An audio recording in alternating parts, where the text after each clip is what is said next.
তুমি নূরের নবী, তুমি ধ্যানের ছবি, তুমি নূরের নবী, তুমি ধ্যানের ছবি। স্বপ্নে দেখা দাও নূরে আলা, কামলিওয়ালা তুমি মদিনাওয়ালা, ও গো কামলিওয়ালা তুমি। তোমারি জন্যে জগত জালা, কামলিওয়ালা তুমি মদিনাওয়ালা, ও গো কামলিওয়ালা তুমি মদিনাওয়ালা। আল্লাহুম্মা। আল্লাহ তাআলা বলছেন ওয়ালাকাদ নাসারাকুমুল্লাহু বিবাদরি ওয়া আনতুম আযিল্লাহ। আল্লাহ বলছেন অবশ্যই আল্লাহ তোমাদের সাহায্য করেছেন বদরের যুদ্ধে, যখন তোমরা হীনবল ছিলে, সংখ্যায় কম ছিলে। সাহায্য কে করেছেন? আল্লাহ। আল্লাহ বলছেন তোমাদেরকে যখন সাহায্য করা হয়েছিল বদরের যুদ্ধে, যখন তোমরা হীনবল ছিলা, সংখ্যায় কম ছিলা, অস্ত্রে কম ছিলা, শক্তিতে কম ছিলা, সাহায্য কে করেছেন? জোরে বলেন না, সাহায্য কে করেছেন? সাহায্য কিভাবে করেছেন সেটা বলবো। বদরের ব্যাপারে আগে আমরা অবগত হই। দেখেন হাদিসে পাকের মধ্যে আছে বদর এটা একটা, কোন কোন রিওয়ায়াতের মধ্যে এসেছে এটা একটা এলাকার নাম, একটা স্থানের নাম, জায়গার নাম। কি বদর? বদর কি একটা এলাকা, স্থান অথবা জায়গার নাম। কোন কোন রিওয়ায়াতের মধ্যে এসেছে বদর একটা কুফের নাম। বদর একটা কিসের নাম? কুফের নাম। যে জায়গা বদর নামক খ্যাত, ওই জায়গার মধ্যে বদরের যুদ্ধ সংগঠিত হয়েছে। বলেন না আল্লাহু আকবার। বদরের যুদ্ধ এটা ইসলাম এবং মুসলমানের জন্য ঐতিহাসিক একটা যুদ্ধ। কেন এটাকে ইয়াউমুল ফুরকান বলা হয়? ইয়াউমুল ফুরকান কেন বলা হয়? বদরের যুদ্ধের মাধ্যমে আল্লাহ তাআলা সত্য এবং মিথ্যার পার্থক্য করেছেন। আর মুহাব্বত সুবহানাল্লাহ। আপনাদের খারাপ লাগছে? খারাপ লাগছে? একটু আওয়াজ দিয়ে কথা বলবেন। বদরকে বলা হয় ইয়াউমুল ফুরকান। কি বলা হয়? ইয়াউমুল ফুরকান কেন বলা হয়? আল্লাহ এই বদরের মাধ্যমে, বদরের যুদ্ধের মাধ্যমে সত্য এবং মিথ্যাকে কি করেছেন? পার্থক্য করেছেন। বদরের যে প্রান্ত, যেখানে বদর সংগঠিত হয়েছে, বর্তমানে মদিনা শরীফ থেকে 155 অথবা 60 কিলোমিটার দূরে, দক্ষিণ পশ্চিমে। কত কিলোমিটার? 100। এই পয়েন্টগুলো মনে রাখবেন। আল্লাহ কাউকে তৌফিক দিলে যখন মদিনায় তৈয়বায় যাবেন, বদরের ময়দানের মধ্যে উপস্থিত হবেন। এই জন্য মনে রাখার দরকার আছে না নাই? বলেন না, আছে না নাই? মদিনা থেকে দক্ষিণে পশ্চিমে কত কিলোমিটার? 155 অথবা 60 কিলোমিটার দূরে। বদরের যুদ্ধে আমার কামলিওয়ালা নবীজি 12ই রমজান। কত রমজান? আজকে কত রমজান? বুঝি নাই। আজকে 12। আজকে 13 রমজান। জোশে হুশ হারালে চলবে না। আমার কামলিওয়ালা নবীজি 12ই রমজান বদরের যুদ্ধে মদিনা থেকে বাইর হয়েছিলেন। কত রমজান?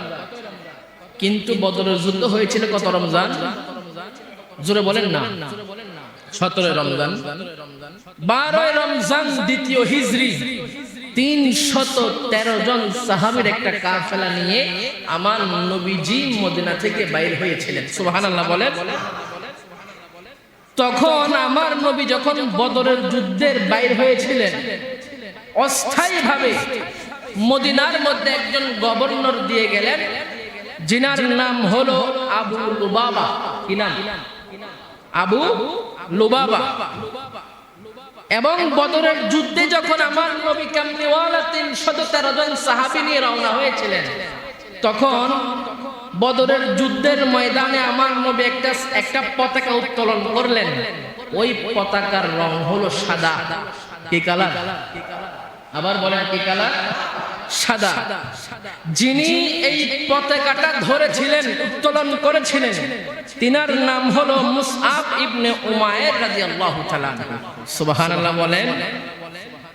বদরের যুদ্ধে 313 জন সাহাবীর মধ্যে 82 জন ছিলেন মুহাজির, যারা মক্কা থেকে হিজরত করে আমার নবীর সাথে মদিনায় এসেছিলেন। তাদেরকে কি বলা হয়? মুহাজির। 82 জন ছিলেন মুহাজির, 231 জন মদিনার ছিলেন আনসার। কতজন ছিলেন? আনসার ছিলেন কতজন? 231 জন। আর 82 জন মক্কা থেকে যারা আমার নবীর সাথে হিজরত করেছেন, ওই সংখ্যা কত? 82 জন। এই যে আনসার যে সাহাবী, তাদের 231 জন সংখ্যা, এই 231 এর মধ্যে 2 গোত্রের মানুষ ছিল। কয় গোত্রের? মনে রাখবেন, কয় গোত্রের? 2 গোত্রের। এক গোত্রের নাম ছিল আউস, আর এক গোত্রের নাম ছিল খাজরা। এই 2 গোত্রের মানুষ ছিলেন আনসার সাহাবীদের মধ্যে। এটা আমরা নিলাম কি বদরের যে সংজ্ঞা। আবার বলি, বদর কেন হয়েছে? ওই স্থানের নাম কি? বলেন না, ওই স্থানের নাম বদর। আমার নবী কতজন সাহাবী নিয়ে বাইর হয়েছিলেন? একটু আওয়াজ দিয়ে বললে খুশি হব। কতজন? 313 জন সাহাবী। আমার নবী কামলিওয়ালা কত রমজান বাইর হয়েছিলেন? 12 রমজান দ্বিতীয় হিজরি। 12 রমজান দ্বিতীয় হিজরির মধ্যে আমার নবী কামলিওয়ালা বাইর হয়েছিলেন। আমার নবী বদরের যুদ্ধে যাওয়ার পথে যে পতাকা উত্তোলন করেছিলেন, পতাকার রং কি ছিল? সাদা ছিল। আমার নবী মদিনা থেকে যখন বাইর হয়েছিলেন, অস্থায়ীভাবে মদিনার গভর্নর যিনি কি করেছেন, তিনার নাম কি বলেন তো? আবু লুবাবা। কি নাম? আবু লুবাবা। যিনি ওই যে সাদা পতাকা উত্তোলন করেছিলেন, তিনার নাম কি বলেন? মুসআব ইবনে উমাইর রাদিয়াল্লাহু তাআলা। মনে থাকবে ইনশাআল্লাহ। এটা হলো বদরের তথ্য। এবার আসেন, বদরের যুদ্ধ কেন হয়েছিল? বদরের যুদ্ধের কারণ কি ছিল? আমার নবীজি একদিন সাহাবীদেরকে নিয়ে বসে আছেন। বসার পরে হুট করে, বুখারী শরীফের হাদিস, আমার নবী সাহাবীদেরকে উদ্দেশ্য করে বলছেন, সাহাবীরা, আমার কাছে একটা তথ্য এসেছে, খুব মনোযোগ। কারণ একটা পয়েন্ট আপনি এদিক সেদিক করলে ঘটনার আর মিল পাবেন না, এজন্য বলতেছি খুব মনোযোগ। আমার নবী সাহাবীদেরকে নিয়ে বসে আছেন, বলতে, সাহাবীরা, আমার কাছে একটা তথ্য আসলো। মক্কা থেকে শাম দেশের মধ্যে আবু সুফিয়ান, তিনি তখনও মুসলমান হন নাই, বলছে আবু সুফিয়ান 70 জনের একটা কাফেলা নিয়ে শাম দেশে গিয়েছে, বাণিজ্যিক একটা কাফেলা নিয়ে। কি নিয়ে? বাণিজ্যিক কাফেলা নিয়ে গিয়েছেন। কে নিয়ে গিয়েছেন? আবু সুফিয়ান। সংখ্যা কত? 70 জন। এই 70 সংখ্যার মধ্যে আবার 30 থেকে 35 জন বড় বড় কাফেরদের সর্দার, লিডার, নেতৃস্থানীয় যে ব্যক্তিত্ব ছিল, তারা ছিল 30 থেকে 35 জন। তারা শাম দেশের মধ্যে গিয়েছেন বাণিজ্যিক কাফেলা নিয়ে। বর্তমানে যেটাকে সিরিয়া বলা হয়। কি বলা হয়? সিরিয়া। তো শাম দেশে আবু সুফিয়ান গিয়েছেন 70 জনের একটা বাণিজ্যিক কাফেলা নিয়ে। আমার নবী তথ্য দিচ্ছেন, ও আমার সাহাবীরা শোনো, আমি নবীর কাছে একটা তথ্য এসেছে। ওই যে আবু সুফিয়ান বাণিজ্যিক কাফেলা নিয়ে শাম দেশের মধ্যে গিয়েছে। তারা যখন আবার শাম দেশ থেকে ব্যবসা করে মক্কার জমিনের মধ্যে আসবে, তাদের ব্যবসার যে লভ্যাংশ থাকবে, ওই লভ্যাংশরা তারা মুসলমানদেরকে উৎখাত করার ব্যাপারে ব্যয় করবে। বলেন না নাউজুবিল্লাহ। কার কাছে খবর আসলো? আমার নবীজির কাছে। আপনারা কথা বুঝতেছেন? আমি এভাবে বলছি আপনারা বোঝার জন্য। আবু সুফিয়ান বাণিজ্যিক কাফেলা নিয়ে কোথায় আছে? শাম দেশের মধ্যে। আমার নবীর কাছে তথ্য আসলেন, তিনি তৎকালীন যুগে 50,000 দিনার, কয় হাজার? 50,000। ওই 50,000 দিনারকে এখনো যদি 4 আনা দিয়ে গুণ করেন, বর্তমানে 25 লক্ষ টাকা হয়। আর এখনকার হিসাব করলে 25 কোটি টাকারও বেশি। তৎকালীন যুগের হিসাব করতেছি আমি। 50,000 দিনার দিয়ে ব্যবসা করে যে লভ্যাংশ হবে, ওটা দিয়ে কি করবেন? মুসলমানদেরকে উৎখাত করবেন তারা। এই সিদ্ধান্ত নিলেন। লিডারকে আবু সুফিয়ান, তিনি তখনও মুসলমান হন নাই। ওই সিদ্ধান্ত গ্রহণ করার পরে আবার এই ব্যবসার মধ্যে মক্কার বড় বড় সকল লোকেরা বিনিয়োগ করলো। কেন? লভ্যাংশ আসলে মুসলমানদেরকে উৎখাত করবে এই জন্য। তো আমার নবীর কাছে যখন সংবাদ আসলো, আমার নবী কামলেওয়ালা সাহাবীদের কাছে বলতেছে, ও আমার সাহাবীরা, কি করা যায় বলো একটু। তখন আমার নবীজি এই 313 জন সাহাবী নিয়ে আমার নবী সিদ্ধান্ত নিলেন যে তারা সিরিয়া থেকে, মানে শাম দেশ থেকে মক্কায় যে রাস্তা দিয়ে যাবে, ওই রাস্তা মদিনার উপর দিয়ে গেছে। কোন জায়গা দিয়ে? মদিনার উপর দিয়ে গিয়েছেন। তো আমার নবী সিদ্ধান্ত নিলেন তাদেরকে আমরা প্রতিহত করব, তারা যেন এই লভ্যাংশ দিয়ে মুসলমানের কোনো ক্ষতি করতে। বর্তমানে বাংলাদেশে অসংখ্য খাবার আমরা এখনো খাই, যে খাবারের লাভের টাকা দিয়ে মুসলমানের ক্ষতি হয়, ঠিক না? অসংখ্য খাবার আমরা গ্রহণ করি, অসংখ্য পণ্য আমরা ব্যবহার করি, যে এটা লাভের অংশ দিয়ে মুসলমানদের কি করা হয়? ক্ষতি করা হয়। তো আমার নবী সিদ্ধান্ত নিলেন 313 জন সাহাবী নিয়ে, যে আবু সুফিয়ান যখন 70 জন কাফেলা নিয়ে যাবে, মদিনার উপর দিয়ে যেতে হবে। আমরা মদিনার উপর দিয়ে যখন যাবে, মাঝখানে তাদেরকে কি করব? প্রতিহত করব, তারা যেন মুসলমানের কোনো ক্ষতি করতে না পারে। 12 রমজান দ্বিতীয় হিজরির মধ্যে আমার নবী কামলেওয়ালা 313 জন সাহাবী নিয়ে বাইর হয়ে গেলেন। সুবহানাল্লাহ বলেন। ওই দিক দিয়ে আবু সুফিয়ান সে মদিনার পথে হাঁটতেছে। কাছাকাছি আসার পর তার অনেক চালাক মানুষ ছিল, তার মাথার মধ্যে একটা বুদ্ধি আসলো, কিরে আমরা তো এখন মদিনার উপর দিয়ে যাব, মদিনার কোনো সংবাদ আছে কিনা একটু জানতে হবে না? বুদ্ধিমান মানুষ দেখবেন যেখানে যায় আগে দিয়ে তথ্য নেয় ওই জায়গার পরিবেশ কি, ওই জায়গার পরিবেশ কি। কেউ তথ্য দিতে পারে না মদিনার, কোনো বলে যে মদিনার পরিবেশ ঠান্ডা, বলতেছে যে না মদিনার পরিবেশ ঠান্ডা হওয়ার তো কথা না, আমার কাছে কেমন কেমন জানি লাগে, একটু ভালো করে তথ্য নাও। আর নবীজি, তারা তো আমরা বলি নবী, তারা কি বলতেন? মুহাম্মদ, সবাই বলি সাল্লাল্লাহু আলাইহি ওয়াসাল্লাম। বলছেন নবীজির কি অবস্থা, তিনি কি পদক্ষেপ নিচ্ছে একটু দেখো। একজন তথ্য নিয়ে দেখলেন, জিনার নাম জমজম আবুল আল গিফারি, অনেক দ্রুত ঘোড়া চড়াইতে পারতেন। ওই ব্যক্তি মদিনাতে খবর নিলেন নবীজি 12 রমজান 313 জন সাহাবী নিয়ে মদিনা থেকে বাইরে হয়ে গিয়েছেন। কেন বাইরে হয়েছেন কেউ জানে? কেন বাইরে হয়েছেন এটা সংবাদ দিতে পারে নাই। আবু সুফিয়ান ওই জায়গার মধ্যে অবস্থান করছে, এখনো মদিনায় ঢুকে না, ভয়ে। কারণ মুসলমানদের জায়গা দিয়ে কি করতে হবে? মদিনা শরীফের জায়গা দিয়ে যাইতে হবে। এজন্য তিনি মদিনায় ঢুকে না, শাম দেশ থেকে রওনা হয়ে মদিনার কাছাকাছি জায়গার মধ্যে অবস্থান করছেন। ওই সময় আবু সুফিয়ান এখানে অবস্থান করে, সামনে অগ্রসর হয় না তথ্য নেওয়ার জন্য। হঠাৎ করে তিনি দেখতে পাইলেন উটের পায়খানা। দেখেন কত বুদ্ধিমান মানুষ। উটের পায়খানা দেখার পরে তিনি ওই পায়খানাটাকে 2 ভাগ করলেন। কয় ভাগ করলেন? দেখেন কেমন বুদ্ধিমান। 2 ভাগ করার পরে তিনি ওই পায়খানার মধ্যে ছোট ছোট 2টা খেজুরের বিচি পাইলেন। কি পাইলেন? খেজুরের বিচি পাওয়ার পরে তিনি এগুলা নিলেন। নেওয়ার পরে তিনি বলতেছেন, এই লোকেরা শোনো, এই যে খেজুরের বিচিগুলা এগুলা মক্কার নয়, এগুলা মদিনার খেজুরের বিচি। তার মানে নবী কামলিওয়ালা এই পথ হয়ে ওট নিয়ে গিয়েছেন এই জায়গার মধ্যে। কি ওট পায়খানা করেছেন, খেজুরের বিচি পেয়েছি, তার মানে নবীজি কোথায় অবস্থান করছেন? এখানে অবস্থান করছেন। বুঝে ফেললেন যে না, আমাদের যে তথ্য, আমরা যে টাকা বিনিয়োগ করে লভ্যাংশ দিয়ে মুসলমানদের ক্ষতি করব, এটা মদিনা শরীফের মধ্যে আমার নবীর কানে কি পৌঁছে গিয়েছেন। তিনি বুঝে ফেললেন।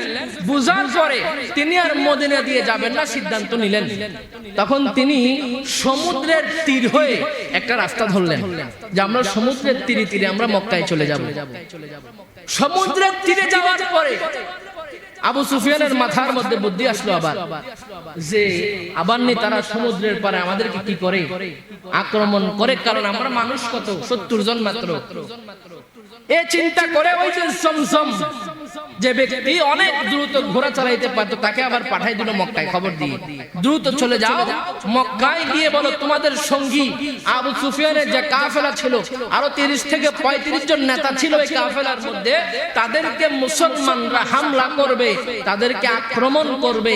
তারা যেন মদিনা থেকে সশস্ত্র বাহিনী নিয়ে, লোক জল নিয়ে তারা যেন আমাদেরকে রক্ষা করার জন্য স্থানের মধ্যে আসে। খবর নিয়ে গেল আবু জাহেলের কাছে। খবর গেল আবু জাহেলের কাছে। খবর যাওয়ার পর আবু জাহেল কি করলো? বলতেছে, কারা কারা আছো অস্ত্র নিয়ে বাইর হও। কারণ কি, মুসলমানরা আমাদের সঙ্গে আমাদের সাথের উপর কি করবে? আক্রমণ করবে, তাদেরকে প্রতিহত করতে হবে, তোমরা বাইর হও। আবু জাহেলের নেতৃত্বে 1000 সংখ্যা, কত?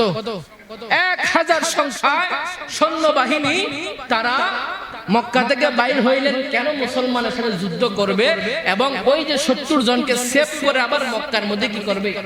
আনবে তারা। এই আবু জাহেল 1000 বাহিনী নিয়ে যখন বাইর হইল, এই দিক দিয়ে আবু সুফিয়ান আস্তে আস্তে আস্তে আস্তে মক্কা থেকে ওই যে মক্কায় যাওয়ার জন্য সমুদ্রের পাড়ের যে রাস্তা, ওই রাস্তা দিয়ে অতিক্রম করতে করতে তিনি মক্কার কাছাকাছি অবস্থানে চলে গেছেন। মক্কার কাছাকাছি অবস্থানে যাওয়ার পরে তিনি আবার আবু জাহেলের কাছে তথ্য পাঠাইলেন ওই জমজমকে দিয়ে, যে না, আর যুদ্ধ করার দরকার নাই, আমরা সেফ ভাবে মক্কার কাছাকাছি পৌঁছে গিয়েছি, তোমরা আবার কি করো? মক্কায় ফিরে আসো। আবু জাহেল এ তো শয়তান, কাফের,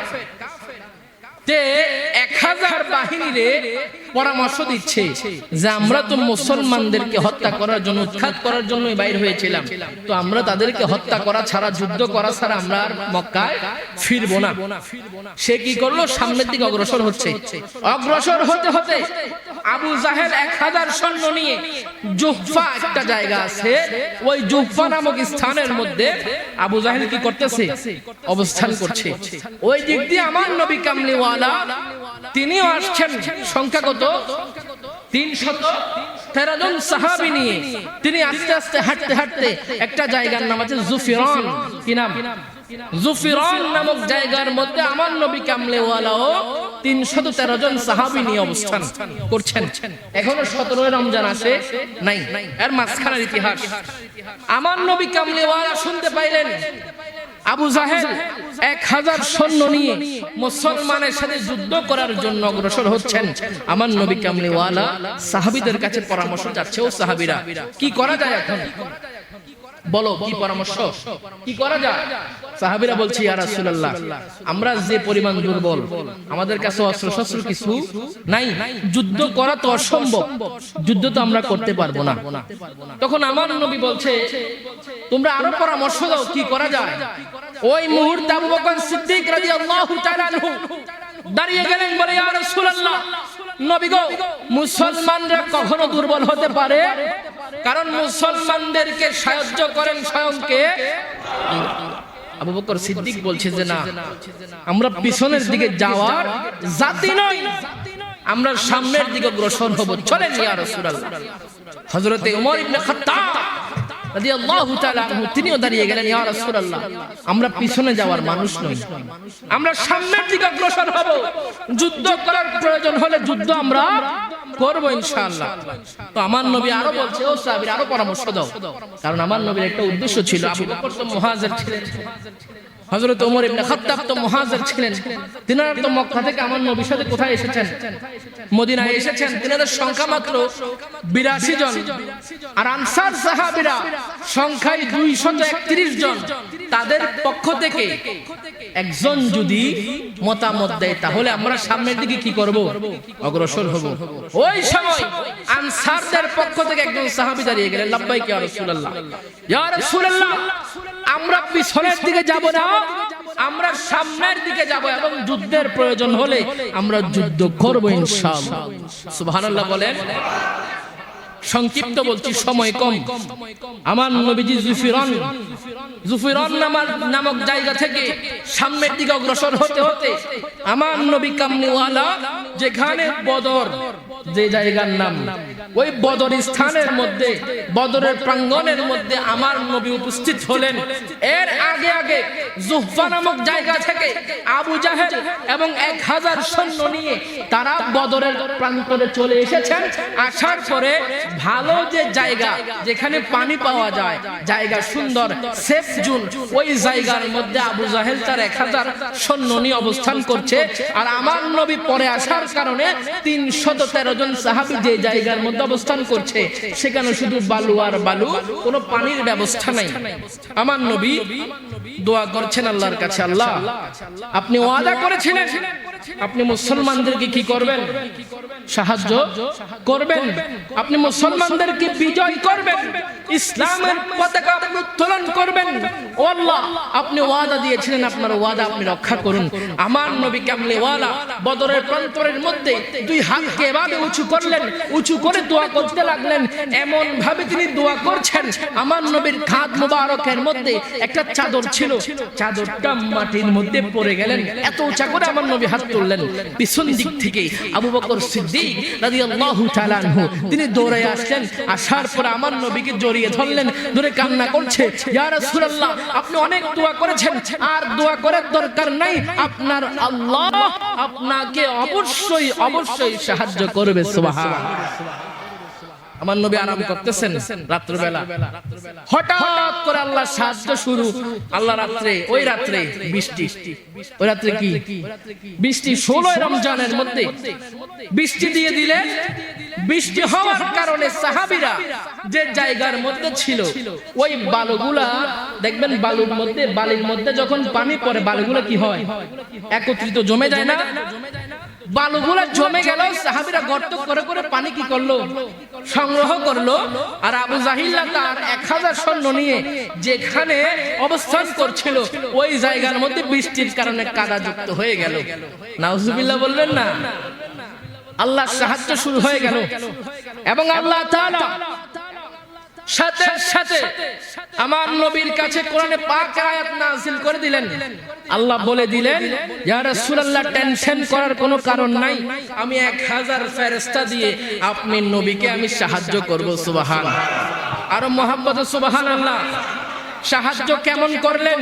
এক সাহাবী তিনি আমার নবীর কাছে আসলেন। আসার পরে আমার নবী যখন ঘুম থেকে উঠলেন, ওঠার পর আমার নবী আবু বকর সিদ্দিককে ডাক দিয়ে বলছে, ও সিদ্দিক, দেখো না, আমি স্বপ্ন দেখলাম, সুসংবাদ। কি সুসংবাদ? বলে, আমি দেখলাম আমার আল্লাহ 1000 ফেরেশতা দিয়ে যুদ্ধের ময়দানে আমাদেরকে সাহায্য করবেন। আবু জাহিলের সংখ্যা কত? 1000। আমার আল্লাহ বলেন ফেরেশতাও দিব কয় হাজার? 1000। তো এক সাহাবী দৌড় দিয়ে আসলো, ইয়া রাসূলুল্লাহ, দেখেন আল্লাহ যে কোরআনে পাক আয়াত নাযিল করলো, এটার প্রমাণ। দৌড় দিয়ে এসে বলে, ইয়া রাসূলুল্লাহ, নবী গো, আমি দেখতে পাইলাম আবু জাহিল্লার যে সৈন্য সংখ্যা, ওই সৈন্যের মধ্যে একজন সৈন্যকে কে জানি দৌড়াচ্ছে, আর সে দৌড়তেছে এবং পিছন দিক থেকে শব্দ করছে এবং ডাকছে। আমি দেখতে পাইলাম কিছুক্ষণ পর ওই সৈন্য মাটির মধ্যে গড়াগড়ি করতেছে এবং আমি যখন, সে যখন দৌড়তেছে, আমি শুনতে পাচ্ছি চাবুকের আওয়াজ। কিসের আওয়াজ? চাবুকের আওয়াজ শুনতে পাচ্ছিলাম। আর সে যখন দৌড়াইতে দৌড়াইতে জমিনের মধ্যে পড়ে গেল, আমি দেখতে পাইলাম তার মুখের মধ্যে, শরীরের মধ্যে, চেহারার মধ্যে চাবুকের দাগ রয়েছে। সুবহানাল্লাহ। আর আল্লাহ তাআলা ফেরেশতা দিয়ে কি শুরু করে দিলেন? যুদ্ধ শুরু করে দিলেন, মাইল শুরু করে দিলেন।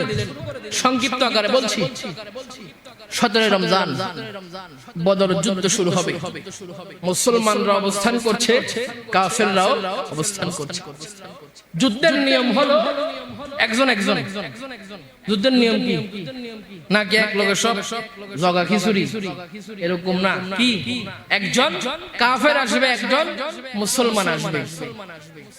ওই সময় সিদ্ধান্ত হলো বদরের যুদ্ধের মধ্যে 3 জন করে আসবে। কয়জন করে?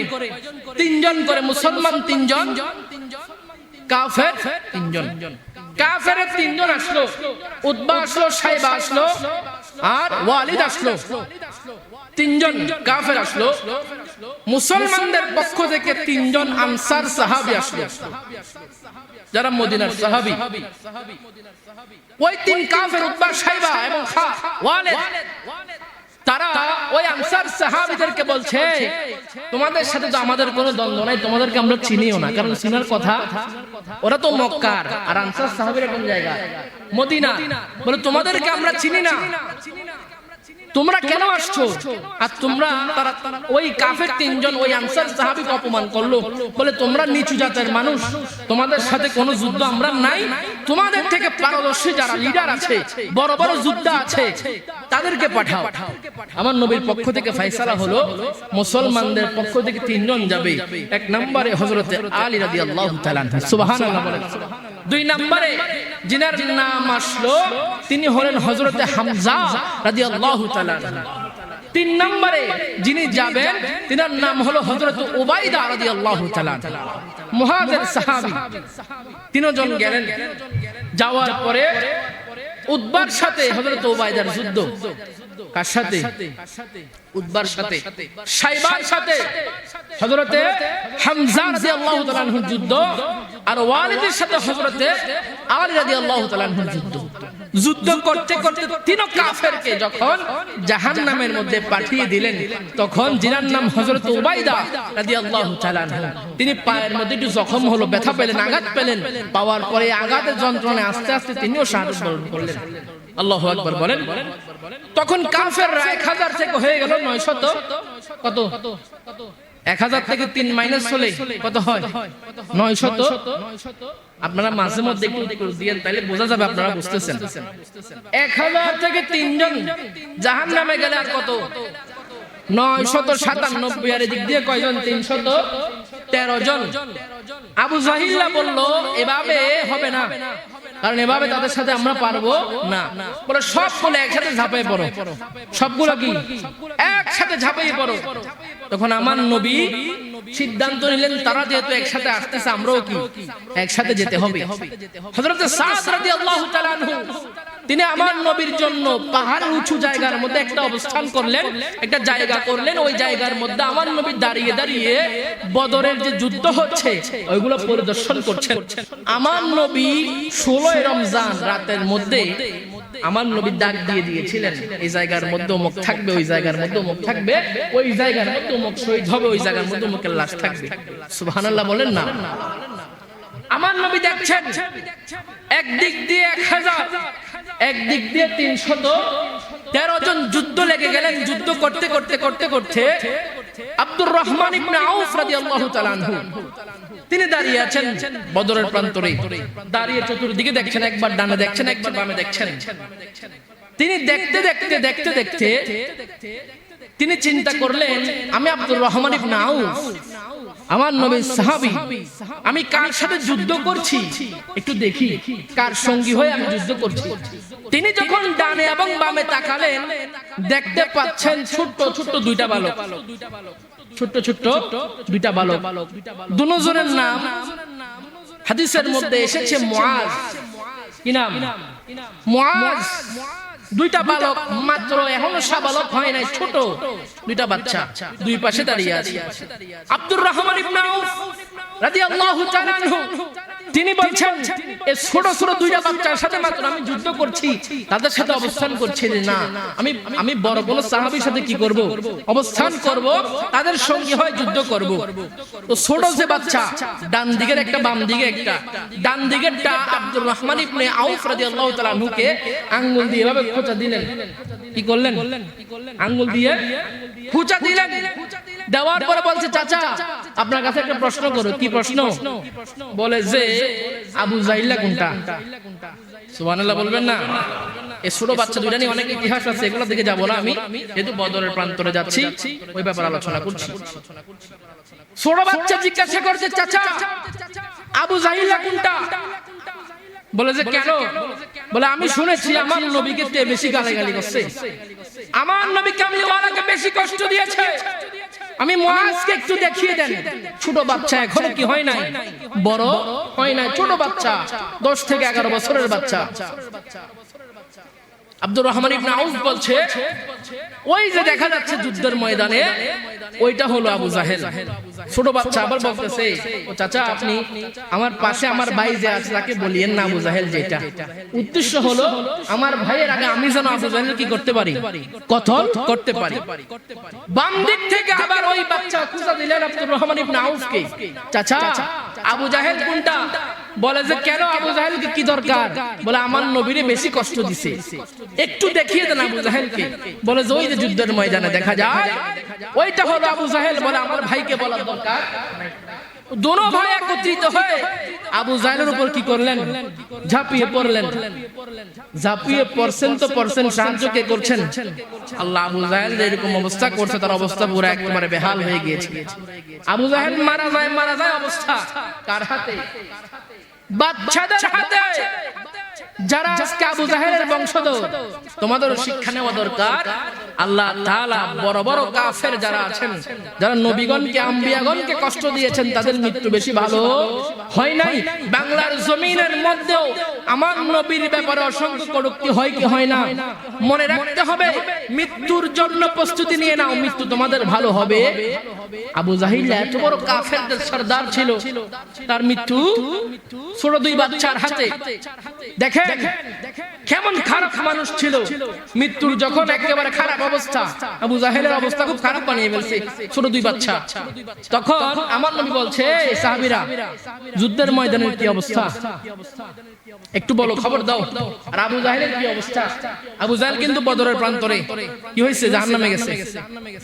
তো আমার নবী আব্দুর রহমান ইবনে আউফ এসে বলতেছেন ইয়া রাসূলুল্লাহ ওই 2 বালক মুআজ নামক 2 বালক আবু জাহেলের বেহাল দশা করে ফেলেছে, তার অবস্থা যায় অবস্থা, এখনো দম যায় নাই, পড়ে আছে রক্তাক্ত অবস্থায়, এখনো কি হয় নাই, রুটা বাইর হয় নাই। মুআজ 2 জন বালক তার 2 পাশে দাঁড়িয়ে আছে বুকের উপরে। ওই আব্দুর রহমান ইবনে আউফ তিনি গিয়ে বলতেছে তুমি আবু জাহেল নাকি?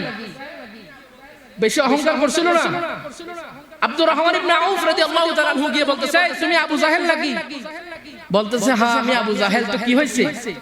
আমি আবু জাহেল যে তোমরা মারতেছো, এত বড় একটা নেতারে তোমরা মারতেছো, তোমাদের জন্য গর্বের বিষয়। নাউজুবিল্লাহ বলেন না? তে মারা যাবে এখন, তারপর অহংকার যায় না। বলতেছে আমি আবু জাহেলকে কতল করতেছো, এত বড় একটা নেতা, এত বড় একটা বীরকে কতল করতেছো, এটা তোমরা মুসলমানের জন্য একটা কি গর্বের বিষয়। এই বেয়াদব ইন্তেকাল করে ফেললো। ওই যুদ্ধের মধ্যে আবু লাহাব অংশগ্রহণ করেন নাই। আবু লাহাব কি করেন নাই? অংশগ্রহণ করেন নাই। কেন? তার ঋণের কারণে, ঋণগ্রস্ত ছিল, এই জন্য সে বদর যুদ্ধের মধ্যে আসতে পারে নাই। এমনি করে আল্লাহ 1000 কে 313 কাছে কি করলেন? পরাজিত করে দিলেন। এখানে আরেকটা মজার বিষয় দেখেন, একজন ওই যুদ্ধের মধ্যে আরো একজন শহীদ হয়েছিলেন, যিনার নাম হলো উমাইয়া ইবনে খালফ। কি নাম? উমাইয়া ইবনে খালফ। ওই যে কাফের, সেও কিন্তু ওই যুদ্ধের ময়দানে অংশগ্রহণ করতে চাই নাই, তাকে জোর করে আনা হয়েছিল। কেন আনা হয়েছিল আমি 2 মিনিটে বলে শেষ করে দিচ্ছি। উমাইয়া ইবনে খালফ সে হযরত সাদ রাদিয়াল্লাহু তাআলা আনহুর বন্ধু ছিলেন। কি ছিলেন? বন্ধু ছিলেন। হযরত সাদ রাদিয়াল্লাহু তাআলা আনহু যখন মক্কায় যাইতেন, উমাইয়ার বাড়ির মধ্যে অবস্থান করতেন। উমাইয়া যখন ব্যবসার কাজে মদিনায় আসতেন, তখন হযরত সাদ রাদিয়াল্লাহু তাআলা আনহুর বাড়ির মধ্যে অবস্থান করতেন। তো একদিন হযরত সাদ রাদিয়াল্লাহু তাআলা আনহু মক্কাতে যাবেন উমরার উদ্দেশ্যে। কিসের জন্য? উমরা করার জন্য। উমাইয়াকে বলতেছে উমাইয়া আমাকে তুমি কাবা শরীফের কাছে ওরকম সময় নিয়ে যাইবা যে সময়ের মধ্যে কোনো মানুষ থাকে না, একেবারে নিরিবিলি থাকে, ওই সময় আমি কি করব? তাওয়াফ করব। হযরত উমাইয়ার বাড়ির মধ্যে হযরত সাদ রাদিয়াল্লাহু তাআলা আনহু অবস্থান করছেন। যখন দুপুর বেলা হলো, প্রচন্ড রোদ ছিল, রোদের মধ্যে মানুষ তেমন নাই, একেবারে কাবা শরীফ ফাঁকা, একেবারে খালি। তখন উমাইয়া হযরত সাদ রাদিয়াল্লাহু তাআলা আনহুকে নিয়ে কাবা শরীফ গেলেন তাওয়াফ করার জন্য। তো হযরত সাদ রাদিয়াল্লাহু তাআলা আনহু হাঁটে, উমাইয়াও হাঁটে। হঠাৎ করে সামনে চলে আসলো আবু জাহেল। কে আসলো? আবু জাহেল। আসার পরে বলতেছে, উমাইয়া এখানে কি করছে? বলে যে ও আমার বন্ধু মানুষ, তাওয়াফ করার জন্য এসেছে। তো আবু জাহেল বলতেছে, হে সাদ শোনো, তুমি আজকে এখান থেকে রক্ষা পাচ্ছ একটাই মাত্র কারণ তুমি উমাইয়ার সাথে এসেছো, তার বাড়িতে মেহমানদারির মধ্যে আছো, এজন্য তোমাকে আমি সম্মানের সাথে মদিনায় যাওয়ার সুযোগ করে দিচ্ছি। যদি উমাইয়া আজকে না থাকতো তাহলে হযরত সাদকে বলছে যে তুমি মদিনাতে যাওয়ার সুযোগ পাইতা। একটু ধমক দিল আর কি, থ্রেট দিল। থ্রেট দেয় না এই বেটা, সংগ্রাসে আসলে একেবারে পায়ের গিরাগারা কাটবে, এরকম থ্রেট দেয় না? দেয় কি দেয় না? বলে চোখ বাজার আইস তুই, রাজগঞ্জ, কান্দির পাড়, অথবা কি আছে শাসনগাছা আসিস, এরকম ছেড় দেয় না? তো আবু জাহিল হযরত সাদ রাদিয়াল্লাহু তাআলা আনহুকে ছেড় দিলেন, ধমক দিলেন কি যে তুমি আজকে একমাত্র উমাইয়ার সাথে এসেছো, এজন্য তোমাকে যাওয়ার সুযোগ দিচ্ছি, আর নয়তো তুমি মক্কা থেকে যাওয়ার সুযোগ পাইতা।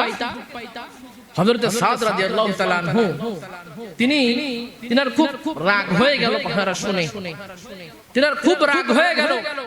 তিনি বলতেছে, আবু জাহেল, আমি আল্লাহ রাসূলের সাহাবী হযরত সাদ বলছি, তুমি যদি আজকে মক্কার জমিনে আমাকে অপমান করো, তুমি আবু জাহেলকেও মদিনায় যাইতে হবে ব্যবসার কাজে, তখন তুমি ওই জায়গা থেকে ছুটে আসতে পারতা না। এবং আবু জাহেল যে কণ্ঠে বলেছিল, হযরত সাদ রাদিয়াল্লাহু তাআলা আনহু এক থেকে আরো উঁচু কণ্ঠে বলল, আবু জাহেল শুনো, চতুর্দিকে তোমরা কাফেররা আছো, আমি সাদ একজন মাত্র মুসলমান, আমি এখানে দাঁড়িয়ে বলছি, আজকে আমি সাদের সাথে মক্কার জমিনে যদি কোনো খারাপ আচরণ করো, মদিনায় গেলে একটাকেও ছাড় দেওয়া হবে। তখন উমাইয়া, সে তো কাফের, সে হযরত সাদকে বলছে, মানে বন্ধুকে বলছে, এই সাদ, আবু জাহেল, তারা আমরা বলে আবু জাহেল, তারা বলে আবুল হাকাম, কি বলে আবুল হাকাম, বলে সাদ শুনো, আমার নেতা আবু হাকামকে তুমি যে ছেড় দিচ্ছ, ধমক দিচ্ছ, এটা তোমার ঠিক হচ্ছে না, তুমি কাজটা খারাপ করছো। সে একজন নেতা মানুষ, কি বলছে? বলে সে একজন নেতা মানুষ, তাকে যে তুমি ছেড় দিচ্ছ, ধমক দিচ্ছ, এই কাজটা তুমি ভালো করো নাই। হযরত সাদ রাদিয়াল্লাহু তাআলা আনহু তিনি উমাইয়াকে, তাদের বন্ধুকে উদ্দেশ্য করে বলছে, উমাইয়া শোনো, উমাইয়া ইবনে খালদ শুনে রাখো, তোমাকে মুসলমানরা হত্যা করবে, এটা আমি বলি নাই, এটা আমার নবী বলেছেন। সুবহানাল্লাহ বলেন। কারণ নবীর মুখ দিয়ে যেটা বাইর হয় এটা কাফেররাও জানে, সত্য না মিথ্যা? জোরে বলেন না, সত্য না মিথ্যা? উমাইয়া তো টেনশনে পড়ে গেল, আর এটা কি শোনাইলো রে? কারণ যার মুখ দিয়ে বাইর হয়েছে ওই জবান থেকে কখনো মিথ্যা আসার কথা, ওই জবান দিয়ে কখনো মিথ্যা আসবে? বলে আমার নবী কেমনে ওয়ালা বলেছেন, উমাইয়া ইবনে খালদ তোমাকে মুসলমানরা কতল করবে, তুমি সাবধানে থাকিও। উমাইয়া ইবনে খালদ টেনশনে পড়ে গেলেন, কিরে কি বলতেছে এগুলা? তখন সে সিদ্ধান্ত নিয়ে তার ঘরে গিয়ে বিবির কাছে বলতেছে, বিবি শোনো, আমার বন্ধু সাদ সে আমাকে একটা দুঃসংবাদ দিয়েছে। কি দুঃসংবাদ? বলে আমাকে নাকি মুসলমানরা কতল করবে। কে বলেছে? বলে কামলিওয়ালা নবী বলেছে। উমাইয়া বলতেছে, তাহলে আমি মক্কা থেকে আর বাইর হব না, মক্কা থেকে আর বাইর হব না। ওই উমাইয়া আবার জিজ্ঞাসা করছিল, সাদ আমাকে কি মক্কার মধ্যে কতল করা হবে নাকি মক্কার বাহিরে? বলে এটা জানি না, তবে নবী বলছে তুমি মুসলমানের হাতে কি হবা, কতল হবা। সাদ চলে গেলেন। এদিক দিয়ে উমাইয়া নিয়ত করে ফেললেন যে আমি আর মক্কা থেকে কি করব না, বাহির হব না, যত কিছুই হোক আমি মক্কায় থাকবো, ঘর থেকে আর বাইর হব না। কারণ কি, ঘর থেকে বাইর হলে কি কতল। তখন যখন বদরের ডাক আসলো, আমি আবার একটু পিছনের দিকে যাচ্ছি, বদরের ডাক যখন আসলো, আসার পরে আবু জাহেল বলতেছে, মক্কার যত বড় বড় লিডাররা আছো, নেতারা আছো, বাইর হও, যুদ্ধ করতে যাইতে হবে। তো উমাইয়া বলছে যে না আমি যাব না। যে কেন? বলে যে না আমার যাওয়া সম্ভব না, সমস্যা একটা আছে। সমস্যা কি? ওই যে আমার নবীর জবানের বাণী যে উমাইয়া তুমি মুসলমানের হাতে কতল হইবা, আমার নবী বলেছিলেন। উমাইয়া ঘর থেকে বাইর হয় না। তখন আবু জাহেল বলতেছে উমাইয়া তুমি একটা নেতা মানুষ, তুমি যদি না যাও অসংখ্য কাফের সরদার এখান থেকে যাবে না, বরং তোমাকে বাইরে হইতে হবে, তোমাকে যাইতে হবে। তখন উমাইয়া বলতেছে আমার একটা শর্ত আছে। বলে কি শর্ত? বলে যুদ্ধের ময়দানে সবচাইতে দামি যে উট আছে ওই উট কি করতে হবে? আমাকে দিতে হবে। উদ্দেশ্য কি? যে কোনো কিছু দেখলে দৌড়, কোনো কিছু দেখলে কি দৌড়। বলে আমাকে দামি উট দিতে হবে। বলে ঠিক আছে তোমাকে দামি উট দিব। উমাইয়ারে দামি উট দিছে। এখন সে কাফেলার সাথে যাচ্ছে ভালো কথা, কিন্তু টেনশন মাথার মধ্যে, কোন সময় জানি হামলা হয়ে যায়। উট থেকে যখনই নামার প্রয়োজন হয় নিজের সাথে সাথে উট রাখে। উট যেখানে সেখানে উট থেকে সরে না। কারণ কি? হামলা হওয়ার সাথে সাথে কি দৌড় দেবে। কিন্তু আমার নবীর জবান দিয়ে বাইর হয়েছিল উমাইয়া ইবনে খালফ মুসলমানের হাতে কতল হবে। ওই বদরের প্রান্তের মধ্যে, বদরের যুদ্ধের মধ্যে মুসলমানের হাতে উমাইয়া ইবনে খালফ কি করেছেন? কতল হয়েছেন। আমার নবীর জবান মোবারকের কথা। তো আমরা মুসলমান হয়েছি, বদরকে আমরা কি করতে হবে? সম্মান করতে হবে। হাদিসে পাকের মধ্যে আছে বদরের যুদ্ধের মধ্যে যারা অংশগ্রহণ করেছিলেন 313 জন সাহাবী, তাদের একজনের নাম নিয়েও যদি দোয়া করা হয় সাথে সাথে আল্লাহ ওই দোয়া কবুল করবে। সুবহানাল্লাহ। ওই বদর কবে? বলেন না কবে? 17 রমজান। যারা আগে এসেছেন ঘটনা শুরু থেকে শুনতে পেরেছেন, যারা পরে এসেছেন তারা সময়ের সময় আসছেন যখন নাকি যুদ্ধ লাগছে, যুদ্ধের কাহিনী শুনছেন। আগে কি ইতিহাস হয়েছে অনেকে শুনেন নাই হয়তো, ঠিক না? যারা শুনতে পারেন নাই, আমার ব্যক্তিগত ইউটিউব চ্যানেল আছে, ওটার মধ্যে দেখে নিবেন পুরো ঘটনা, বদরের ইতিহাস জানার দরকার আছে না? বদর শুনি, বদর দিবস 17 রমজান, 17 রমজান। বদর দিবসে কি হয়েছে মুসলমান বলতে পারে না, দুঃখজনক বিষয়, ঠিক না? সম্মানিত হাজিরিন, আমি শেষ করে দিচ্ছি। শেষ করার আগে ছোট্ট একটি কথা। আগামী শুক্রবার সম্ভবত 20 রমজান আসরের পর থেকে ইতিকাফ করতে হবে, ঠিক না? ইতিকাফের ব্যাপারে আলোচনা করার জন্য ইচ্ছা ছিল, কিন্তু সময় নাই, বলারও আর সুযোগ নাই। তো যাহারা ইনশাআল্লাহ সামনের জুমাতে ইতিকাফ নিয়ে আলোচনা করব, ইতিকাফের ফজিলত নিয়ে ইনশাআল্লাহ আলোচনা করব। যারা ইতিকাফ করবেন নিয়ত করে ফেলেন এখন থেকে। এই নিয়ত করেন সামনের রমজান আমার হায়াতে আর বাজেট নাও থাকতে পারে, সো এই রমজানের মধ্যে যা হাসিল করার আমাকে করতে হবে। ইতিকাফে বসে যান। ইতিকাফের একটা ফজিলত বলি, ইতিকাফের একটা ফজিলত হলো কোন ব্যক্তি যখন ইতিকাফ করবে পরিপূর্ণভাবে সহিভাবে ইতিকাফ করলে তার পিছনের সকল গুনাহ কি? সুবহানাল্লাহ বলেন। এর থেকে বড় নিয়ামত আর কিছু হইতে পারে? আপনার যখন গুনাহই থাকবে না, সওয়াব দুইটা হলো আপনি কি বলেন না? জান্নাতি না? মনে করেন দুইজন নির্বাচন করছে, একজনে ভোট একটাও ভাই নাই, আরেকজনের মাত্র 2 ভোট। পাশকে যে 2 ভোট পাইছে সে পাস না, তো আপনার গুনাহই নাই, নেকি মাত্র 2টা, ওটা নিয়ে কি জান্নাতে পারবেন তো ইনশাআল্লাহ? ইতিকাফ করার দরকার আছে না নাই? ইনশাআল্লাহ সামনের জুমাতে ইতিকাফ নিয়ে বিস্তারিত আলোচনা করব, কারণ ছোট আলোচনা করলে আপনারা বুঝবেন না। আল্লাহ তাআলা তৌফিক দান করুন। সকলে বলি আমিন। ওয়া আখিরি দাওয়ানা আলহামদুলিল্লাহি রাব্বিল আলামিন।